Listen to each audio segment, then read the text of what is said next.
Hello and good morning, and today is a kind of gray day, but it's also back day, so that's a good thing, even though my hair is looking very poofy and I have a little bit of 5 o'clock shadow coming in, which is fine as far as I'm concerned because it shows I am a real man. But anyway, like I said, it is back day, so we're going to get in there. We're going to do cardio because today is a hard cardio day, and then we're going to obviously train back. Like I said, today is also a work day, so I'm going to have to worry about that.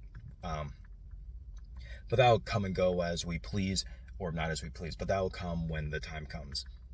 Anyway, hopefully the gym isn't too busy like it was yesterday, so we can get some good shots in. But if it is, so be it. If not, then it'll be easy to maneuver around. I just hope the step mill is open so that way I can get some really solid, fast-paced cardio in for the first 15-20 minutes. And then we'll get on the bounce and start training our back. Anyways, I'll see you guys in a minute. I'm going to be listening to Ozzy all day, by the way. Obviously. So I started watching Asmongold recently, believe it or not. I never had anything against him. I just never had an interest in watching him. I don't watch a lot of live streams in general. I don't actually think I watch live streams at most. If I am watching one, it's a podcast I listen to, and it's just the premiere of it, and I don't think those are normally live.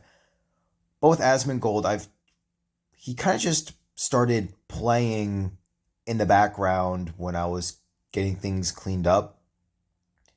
And you know what? He actually is pretty fun to listen to. Yeah, I can see why he has a fan base. A lot of his stuff is reacting, and I know he does gameplay stuff, but I like watching his stuff when he's reacting to videos I have already watched. And I know one thing he actually does, and why people kind of like him is that, and people say this a lot about React streamers when they are actually, doing the reacting part and not just staring at the video or even walking away and basically stealing other people's content for their own personal gain. Asmongold actually will talk about it a little bit, and that's fun to listen to. It's just fun hearing someone else's perspective on a video that, I've watched, because he reacts a lot to the background NPC, who I'm a big fan of, Legendary Drops, who I'm also a big fan of. As you can tell, I'm a really big fan of gaming YouTubers. But I can see why he has developed this cult following of sorts. And also the recurring joke of him being not the cleanest person in the world is pretty funny. I'm not going to lie. I did watch this one chef react to his quote unquote cooking video. And I feel it sometimes with Asmongold. Sometimes you just got to make that quote unquote food every now and again because you just want something quick and easy. But yeah, I can see why that chef was almost offended by what that pizza he made. Now I'm back home from the gym just for a little bit because, like I said, I got to get to work in a little bit. So I did kind of lie. I didn't listen to that much Ozzy or Black Sabbath at the gym because it was just a little too sad to listen to it in that moment when especially when you're trying to stay in that happy zone. Ozzy has a lot of high energy music, obviously, but just thinking about it just made me a little too, choked up trying to get my reps in.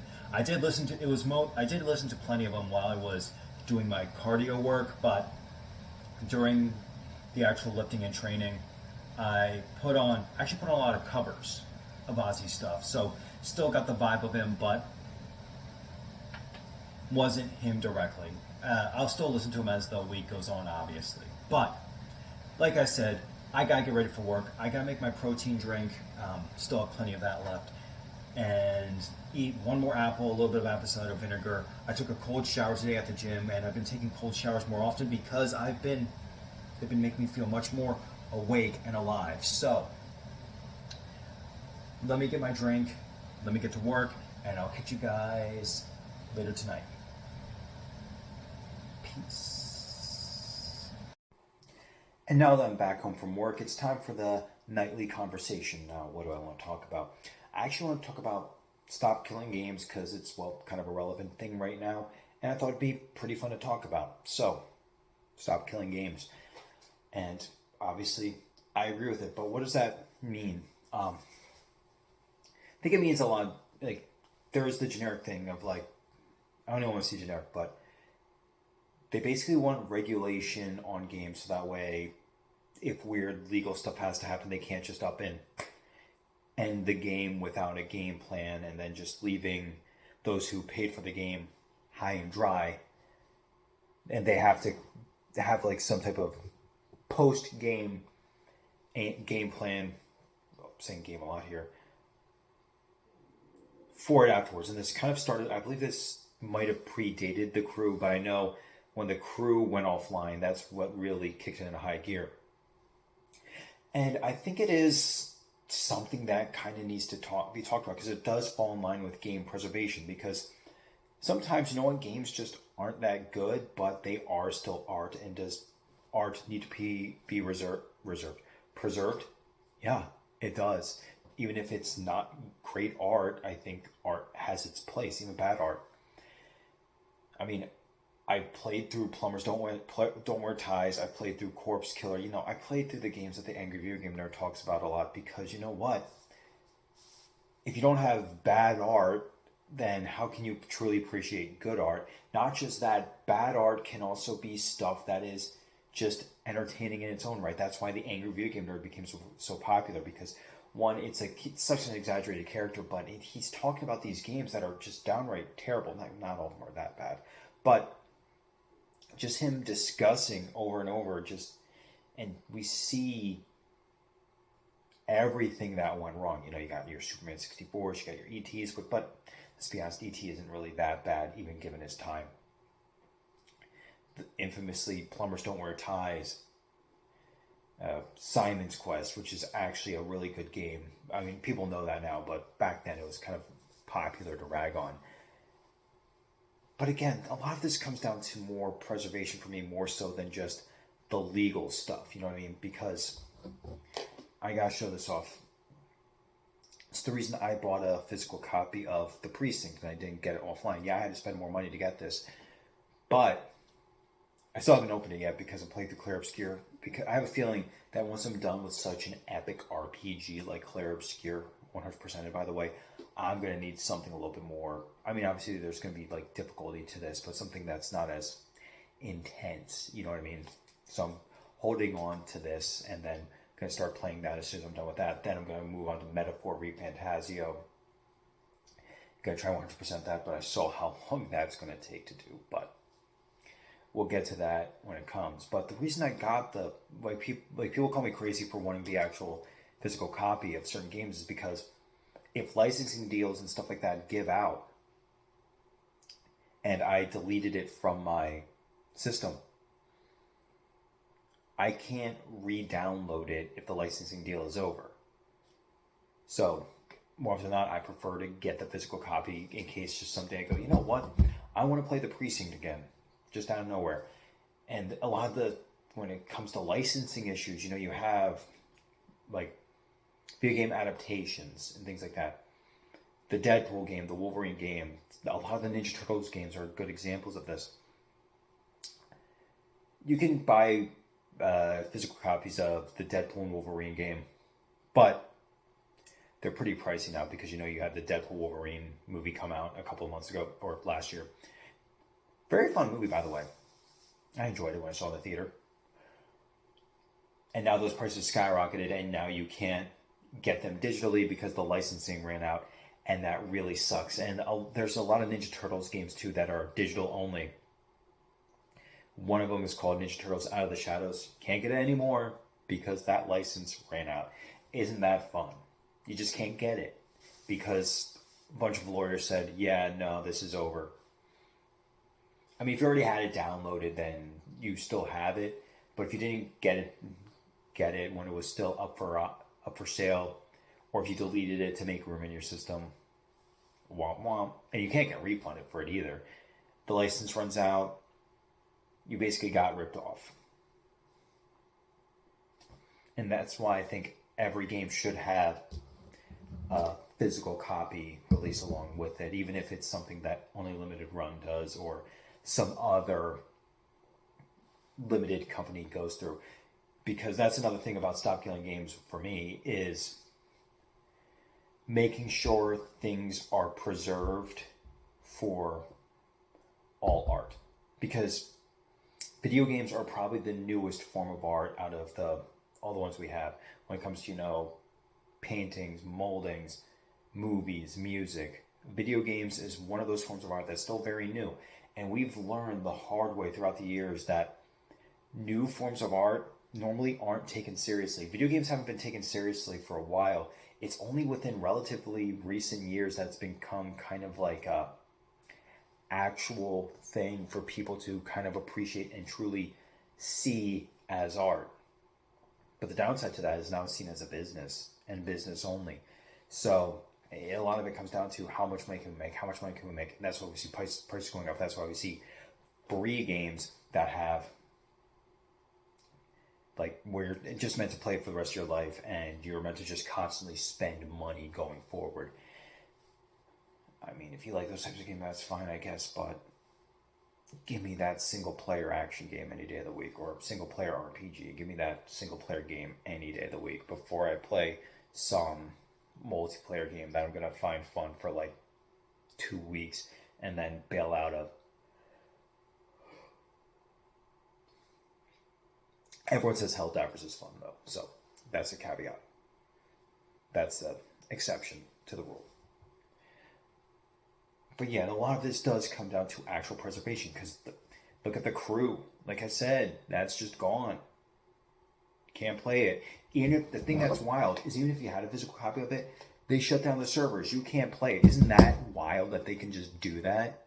That your game has to be connected to some sort of internet connection to just play it?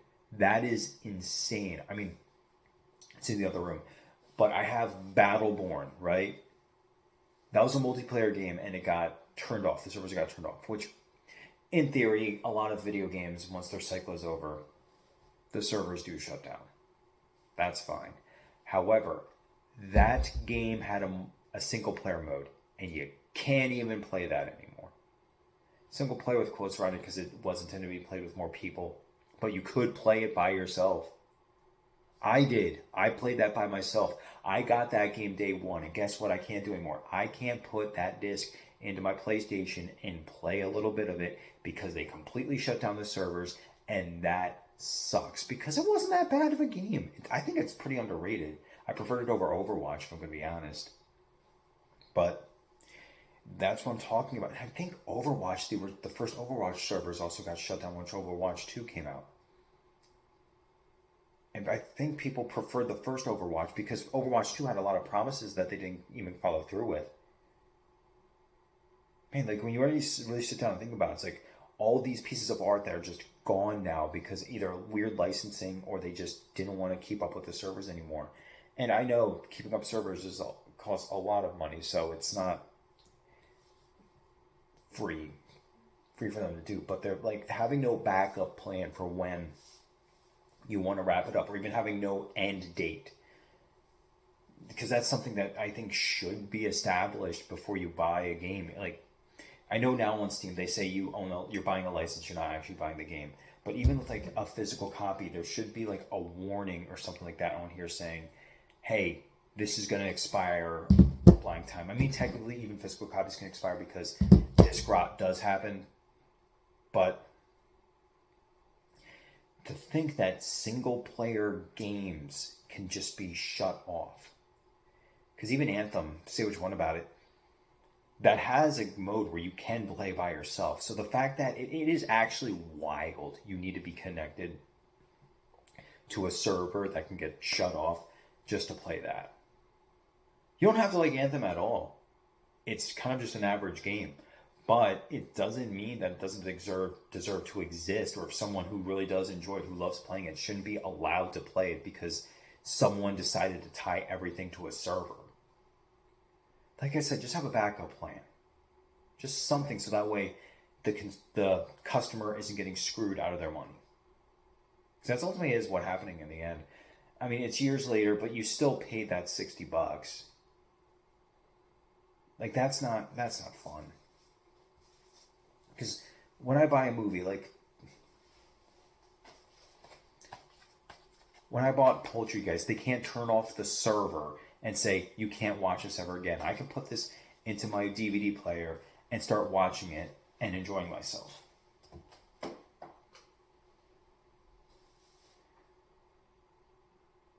When it comes to my Van Halen CDs, I can put them in my CD player and listen to them. The same thing with my 69 Eyes CDs. I could put them in my CD player and listen to them. Obviously, they're on streaming now. They're on Spotify, they're on YouTube Music, so I can listen to them as I'm walking about. But if I ever canceled my subscriptions to any of those, I have those copies. And there's no servers, there's no online check for me to make sure for me to listen to it. And that is ultimately what sucks, is that once games went online, that was a good thing because, online multiplayer is a lot of fun. But then when everything had to become online connected, it was all downhill from there. Like, again, this is going back to the Doom Eternal thing. Not Doom Eternal, Doom of the Dark Ages. I had that pre-ordered. Then the day before it was released, I learned that the game wasn't on the disc. And if they were honest about it, I probably would have kept it. I wouldn't have been happy, but I probably would have kept the pre-order. But the fact they were misleading about it, that it was literally a digital code in disc form, that was bogus. That was bogus. I'm still upset about that. I did get a chance to play it at my friend's house, and it was pretty fun. I still think I like Doom Eternal way more, but that's neither here nor there. And again, a lot of stop killing games for me is straight up about game preservation or art preservation, as I could call it. Not just the legalese of it all. Stop killing games because we can't be killing art. Good art, bad art, it all deserves to exist in some way. And it is a shame, man.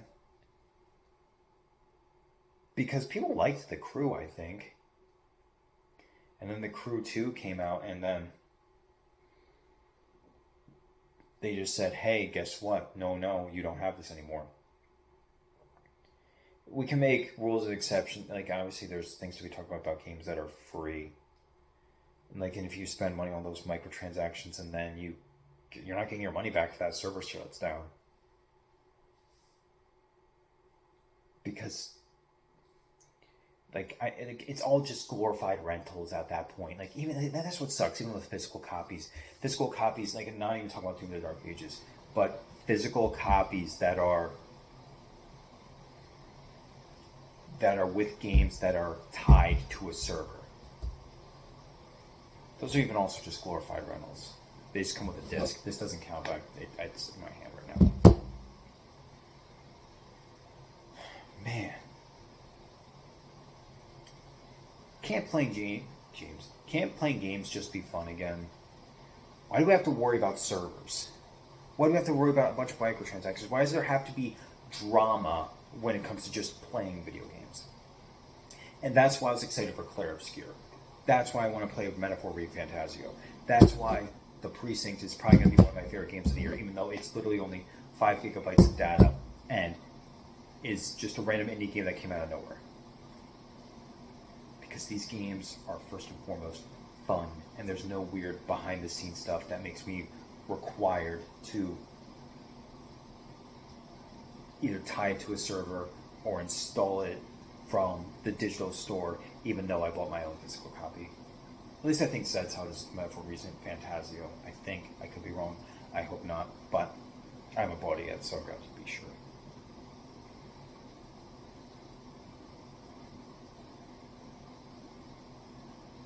And that makes me really concerned for Power World.